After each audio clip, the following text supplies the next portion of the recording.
Tilly, I'm a dog behaviourist down in the southeast of England and I do home visits. Today I want to talk about nervous dogs, particularly if you haven't kind of picked one up yet, and why you shouldn't choose a nervous dog, not intentionally anyway. So we'll go through puppies and rescue dogs because it's very different situations, and all the things to kind of do with nervous dogs, and why they can always be difficult, basically, is why I don't kind of recommend going for one. So think of it, you're visiting kind of a litter of puppies and this, that and the other. A lot of people go for like the puppy that chooses them type of thing, and I can go through other ways of why I don't recommend that. But there's often a range of personalities in a group of puppies, and there'll be some coming right up to you, like over exuberant, jumping up, very, very excited. There'll be some in the middle, and there'll be some a bit nervous, and it all goes on degrees of levels. Some dogs tend to be more nervous than others and more overconfident, etc., etc. That's just what we've kind of bred into them. The German Shepherds, for example, at the moment, I'm seeing a lot of those that are kind of more erring on nervous behaviour than their ancestors were. Their ancestors were very, very confident dogs and non-barky, but now they've been bred since kind of the war and the police got hold of them, really, to be more nervous and mouthy than they're meant to be. So that's just examples, but you will have a range of personalities within a group of puppies, and often people kind of find it endearing, like they're sweet, they need me, they're a bit worried, I'll look after them and things like that. But do not go for that puppy. It will cause you kind of no end of grief. Do not go for that puppy. They just go through all their life like this. It's not something that they ever really get over. They kind of stay in that state, and everything's hard work, like all new experiences. So think traffic, meeting dogs, meeting people, everything they go to, they do it in a nervous way, and then you have to build upon that, and it's just a lot of work. It's not saying they can't ever be friendly or anything, but it's a lot of work to begin with, as their natural personality wants to avoid, and then they get forced into different situations. On the other extreme of that, if things do go wrong, and where a dog is more nervous, they kind of anticipate things going wrong a lot more than a confident dog. So for instance, if you have a confident dog and he gets pinned in the mud by another dog for whatever reason, a confident dog will just be like, oops, okay, I won't do that again, or I'll avoid that dog, and then just get on with their day. A nervous dog will completely freak out. It will think it's been attacked. It will just, want to hide, and then it could make it nervous with that type of dog, or maybe even all dogs after that. And now you've got to go backwards and work through it again. And if it happens again, then you start getting like a reactive dog. So nervous puppies are definitely one to avoid. Very normal for dogs to have a range of personalities in a group of puppies, because their ancestors are wolves, okay, so they're still, all dogs are 99% wolf, and they still kind of, there's a lot of obviously similarities and a lot of things they do that are similar, but one of the main things is that the parent wolves, the mum and the dad, that have a litter of puppies, and they want all different personalities within that litter, because it's useful. They don't want them all overconfident. They don't need them all very sensitive or wary. They need all different like kind of wolves to help them and dogs to help them with the situation. So the reason why kind of they've got more nervy ones and more sensitive ones is they're the ones that would be more on cue of, right, there's a storm coming, or we've got to move, or this, that and the other, or sense and stuff like that. The overconfident ones are more likely to go off and find stuff and find danger and things like that. So it's very useful to have a different mix of personalities, and that's kind of, as they get older, that's what they form the pack, and then some leave, some stay, and all whatnot. But it's very useful. So even now, when we have a litter of dogs, and like I said earlier, you can get like more nervy type breed and more confident type breed, but there will still be a range within that litter of what to look for. And you've got to think another way of kind of seeing it as well, like that not all dogs are going to be suitable, first of all, to every family. Every family is different, but not all dogs are going to be that suitable as family dogs, period, okay? Think guide dogs. Now, when they go and get their guide dog puppy, and they want to choose the guide dog puppies, they don't just go to a litter of Labradors or whatever and just scoop up all the puppies. They're like, yep, we know the parents, we've bred this litter specifically for this, we want guide dogs, let's just take them all and off we go. They don't do that. they maybe take 1 or 2 out of a litter. They run them through about 10 different tests, and they give them a score of about 1 to 10 on where they fit on the scale. So 1 being very, very nervous, and 1 being, 10 is kind of over exuberant. They're looking for a puppy in the middle. An example of a test is something like a hold test. They basically hold the puppy still for several seconds and see how they deal with it. They don't want a puppy that's, kind of like crocodile rolling, but equally they don't want a puppy that completely shuts down. It's got to be somewhere in the middle, still but a bit resilient, that kind of thing. That's what they're looking for, and this is why you get this really calm dog that's confident enough to deal with all different situations, obviously intelligent as well, but not one that's going to balk at kind of like, oh no, there's a new thing, there's a new traffic that I haven't heard of before, or a new situation, what do I do? And you've got to think of the same thing with your family life. Unless you're actively looking for a service dog to work in a certain situation, in which case over-exuberance might be what you're looking for, or even extreme sensitivity might be what you're looking for, then most people just want kind of like dead in the middle. That's the medium personality. That's the one I advise everybody to go for, really.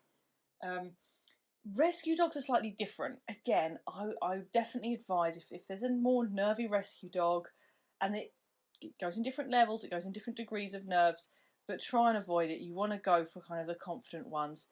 In rescue, it's different only because it's not a natural family situation. So they could have had bad experiences, and they're not inherently nervous, they're just nervous of the situation.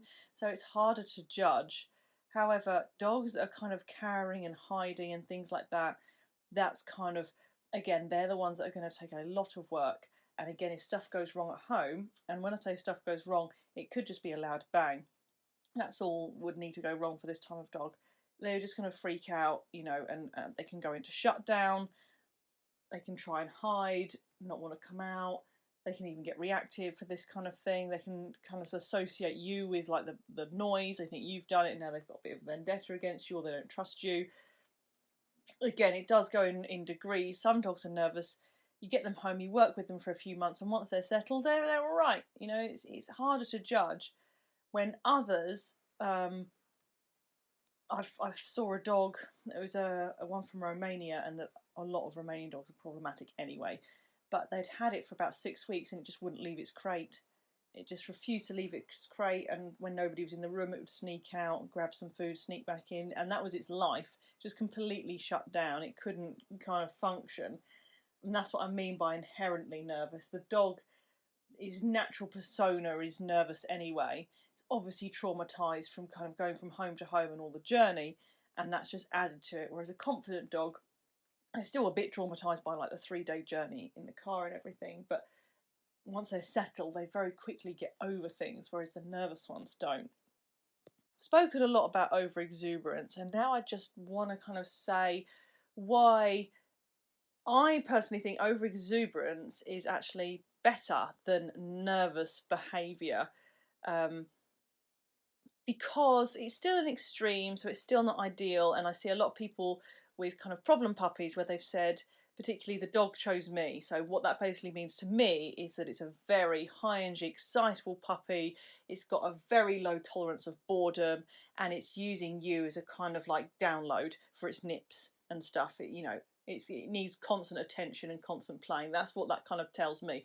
That's the puppy that they've chosen. It's kind of, and it, like I said, it's gonna kind of stay in that personality forever. You've just got to learn to manage it. But it's still preferable than the nervous ones, because the over-exuberant has still got quite a lot of confidence with it, whereas the nervous doesn't. The nervous doesn't have confidence, and now you've got to kind of slowly help it hold its hand through all its life, showing it new things when you can, making sure it doesn't get upset or anything goes wrong. And the over-exuberant one, sometimes you can get things where they're a bit pushy and they get a bit of attitude, I like to call it. So you would see this if it's careering off towards another dog, whatever. It's in its teenage kind of months, 6 to 9 months, is teenage months, and it's jumped all over a dog because it's over exuberant, and that's the way it is. Sometimes if another dog tells it off, you get this attitude from the kind of exuberant puppy where it's like, I don't like that, I don't like you telling me off, now I'm going to step it up a level. And again, that's one of the ways that kind of dogs can become aggressive, where they're kind of too much. So it is their own fault. They're too much with a dog, but they don't like getting told off. That's really the only real problem you get with that kind of personality. And even then, it's rarer, and it's quite easy to get a lid on it. Yeah, it's not too hard to get a lid on it. You're just kind of reining it in a bit, but then you have like a confident dog that loves to learn and loves to work and please, um, rather than a nervous dog that, doesn't really want confrontation, wants to avoid and things like that. The exuberant dog, it's just doing it too much, but it still loves, meet and greet. It loves exploring new things. It's just doing it too much. But as soon as you tell it, no, actually, I don't like it when you jump all over the dogs or the guests, or, I don't like it when you run off, or, whatever. And there's good stuff with me. When you listen to me, it's all positive, it's all good.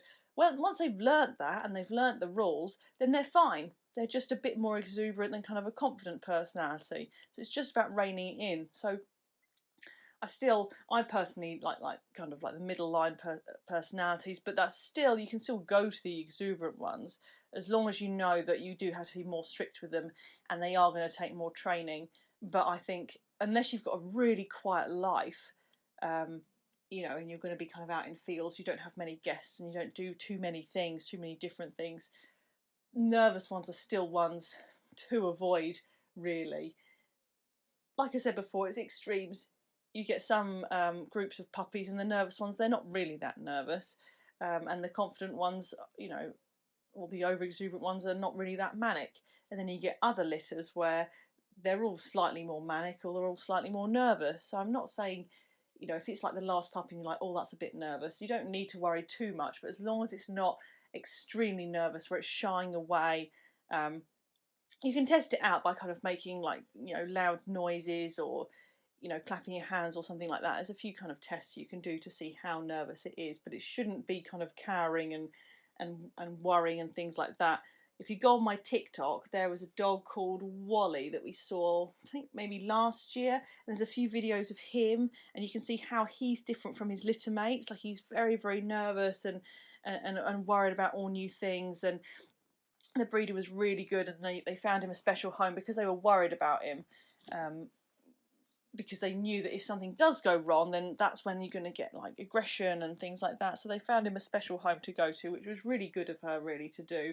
And he's doing fine now. He's got a very kind of gentle life. Everything's at his own pace.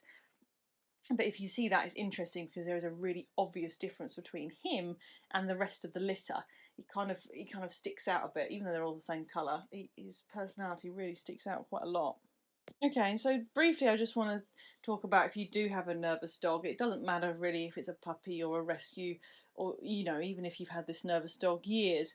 I have done another podcast which is definitely worth listening to if you do have a nervous dog, give you a few more tips than what I'll go through now on how to kind of help them through stuff. But I just briefly want to touch on this because a lot of people fall into this kind of trap, which is, I mentioned it earlier, it's kind of like finding the nerves kind of endearing and trying to help the dog as though it's like a baby. So we, like babies and young children, we kind of pick them up and we cuddle them and we love them, and we want to give them confidence by kind of, making sure we're there and reassuring them and things like that. But in the dog world, they don't do this to each other, especially adults. Puppies, they'll pick up if they need to move them. That's the only time. They don't pick each other up. They don't smother each other with affection if a dog is worried. They do show affection and they can lick and nuzzle and this kind of thing, but they don't do this if a dog is freaking out. They don't go over there and kind of like try and lick it and stuff like that. The most they'd ever do, they either lie with each other. If a dog's in pain, they'll kind of lie. They might lick then. It's like, I'm with you, I'm there for you. Or if a dog is showing quite manic behaviour, it doesn't matter if it's because it's overexcited or it's overly nervous, they'll just pin it to the floor because they don't like it. It's unbalanced. It's like, no, you need to calm down.